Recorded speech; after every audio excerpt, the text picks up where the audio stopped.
आ रहे हैं धीरे धीरे, पीछे देखो अपने। कौन है? संजीव जुयाल। बच्चे का ले लेते हैं।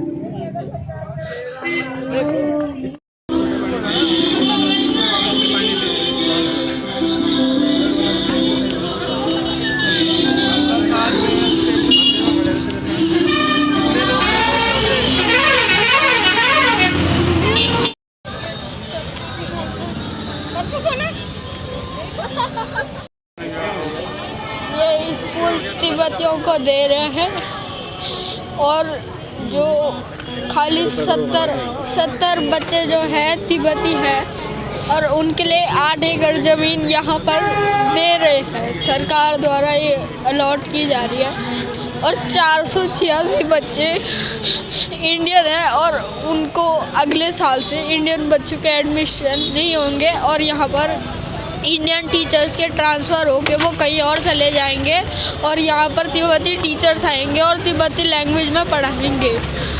तो हम लोग प्रोटेस्ट कर रहे हैं कि यहाँ पर ये ऐसा रुक जाए, मतलब ऐसा ना हो। तब क्या चाहते हैं आप, मतलब क्या चाहते हैं? हम यूँ नहीं चाहते कि मतलब ये तिब्बतियों को जाए, मतलब हम यूँ भी नहीं चाहते कि तिब्बतियों को बाहर निकाल दो। हम यूँ चाहते हैं कि जैसे अभी तक चलते आ रहा है वैसे ही चले और तिब्बतियों को ना दिया जाए।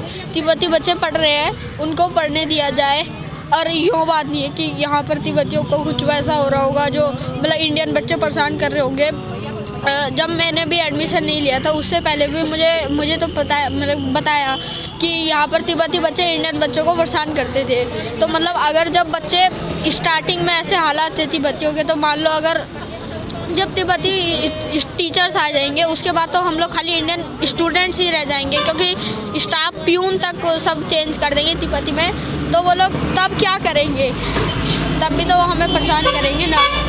तब बस यही है कि मतलब ये इंडियन। आपका नाम क्या है? ओम आनंद भारद्वाज।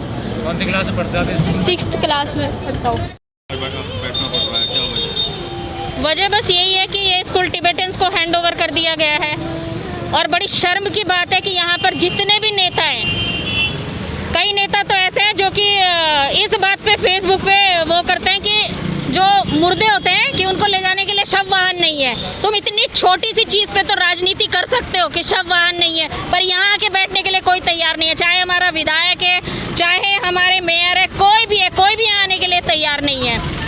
तो ये लोग नेता कहलाने के लायक नहीं है और इस बार हम लोग किसी को भी वोट नहीं देंगे।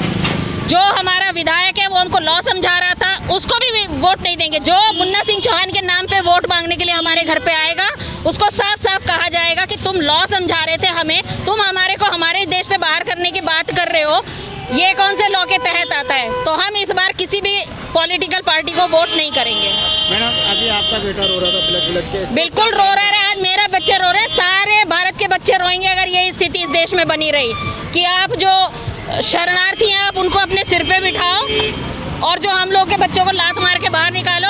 कल इनको वोट का अधिकार भी होगा। आज तो इनको आप शरणार्थी बोल के कि इनको वोट देने का अधिकार नहीं है, इनको कोई अधिकार नहीं है। कल ये वोट भी देंगे, सरकारी नौकरियों में भी इनका आरक्षण होगा, इनको सरकारी नौकरियां मिलेंगे, वहाँ भी हमारे बच्चे पीछे होंगे।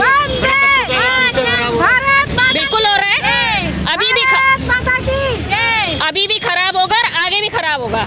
तो मैडम स्कूल प्रशासन क्यों नहीं सुनवाई कर रहा आपकी? स्कूल प्रशासन क्या करेगा? तो सेंट्रल गवर्नमेंट के एम्प्लॉय, इनको तो जैसे ऑर्डर आएगा ये वैसे करेंगे। मैडम कल मंत्री जी भी आए थे। इनका शिक्षा मंत्री आया था, वो हमारा माइंड वॉश करने के लिए आया था कि हम आपके बच्चों को बहुत इससे भी बेस्ट एजुकेशन देंगे। तो क्या मांगते हैं मैडम आप? हम लोग तो ये मांगते हैं या तो ये स्कूल एज इट इज चले और अगर केंद्र सरकार के बस की नहीं है फंडिंग करना तो हमारे बच्चों से फीस लो आप।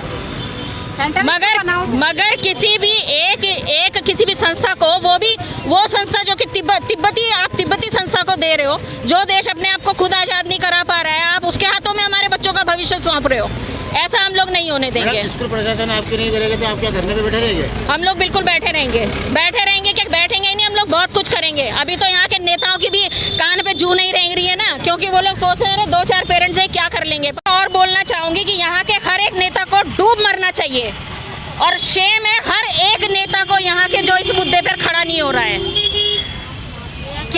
क्या वो झंडा ले लेके लहराते रहते हैं जब उनकी रैलियाँ निकलती हैं, हज़ारों लोग 500-500 रुपए के पीछे उनके पीछे घूमते रहते हैं। जब देश ही नहीं रहेगा तो किसके पीछे घूमेंगे? लोग 500 के लालच में उनके पीछे घूमते हैं, उन नेताओं के पीछे जिन नेताओं को उनके भविष्य से कोई लेना देना, क्योंकि जब वो 500 रुपये इतनी भीड़ को अपनी जेब से देंगे तो कमाएंगे भी वो तुम्हीं से। तो आज अगर कोई आगे नहीं आ रहा है तो सबके सब डूब मरे। ऐसे नेताओं की हमारे को बिल्कुल ज़रूरत नहीं है।